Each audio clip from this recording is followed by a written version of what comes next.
Hi TestTube News viewers, I'm Joel Suzdaltsev. We're here with Tim Pool, a digital journalist who is reinventing the media world. Tim has covered conflict in Venezuela, Ukraine, Egypt, Brazil, and Turkey, and he was one of the first people to do a live news report by aerial drone. Tim, thanks for joining us. Thanks for having me. Now, the nature of reporting has changed considerably in the past few years.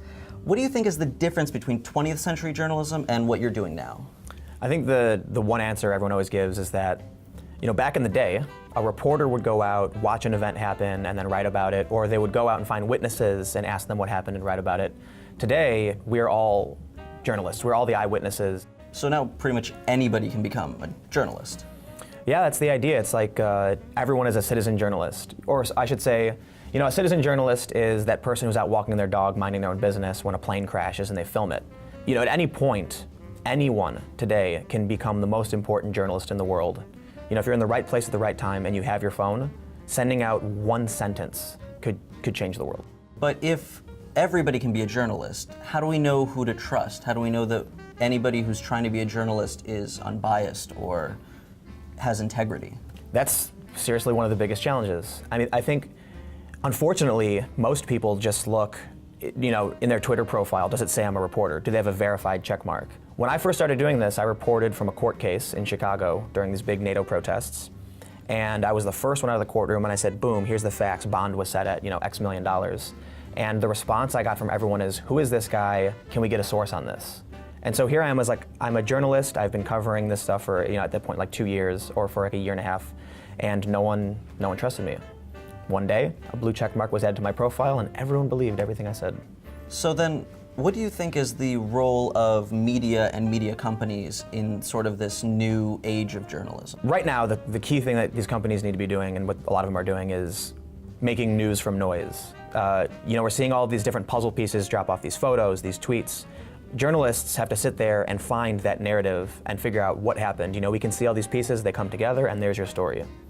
But aside from that, one thing that's often neglected in this story about the future of media is that the average citizen is not going to investigate a corrupt multinational corporation or corrupt politicians. That's going to be a journalist with sources who digs deep and finds those stories. What is the hardest part about being a digital journalist in the field? The worst thing actually just happened to me recently when I was out in Ferguson, and this protest was happening and it got really intense. A car drove through a bunch of protesters and I had no cell coverage.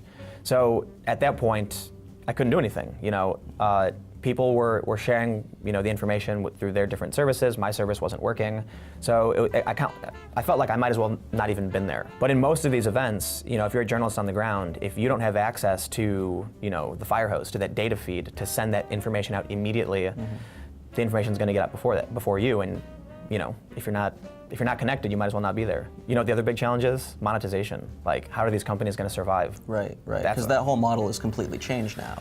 Oh yeah. It's not just served by, an ad in a newspaper and, the story is on the side. Now there's whole industries covering this. I think no one disagrees with this, but that's why media companies are losing money. They're on the decline. I guess the scary thing is we end up seeing a lot of advertorial content. A company says, hey, write about how awesome we are. And then you end up getting a bunch of publications that their advertisers are the people they cover. What other ways do you feel like journalism is going to keep changing in the next few years? I think live streaming is becoming a bigger and bigger piece of breaking news, and that's awesome. There's never been more interest in mobile live streaming, and that means when a breaking news event happens, like an explosion, a massive explosion in China, or there might be a shooting, instead of crossing our fingers and saying, I hope, I want to know what's going on, where's the news, you're going to have a window into that moment. So I would like everybody to download some live streaming app, just because you never know when you might become the most important journalist in the world.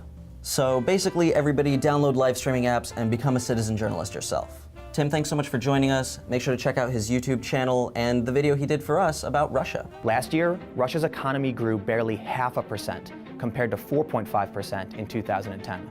Russia is also majorly unhappy with the buildup of NATO forces throughout Eastern Europe following the collapse of the Soviet Union. They see the increase in military bases and personnel as a method of keeping Russia subjugated. Thanks for watching TestTube News. Make sure to like and subscribe for new videos every week.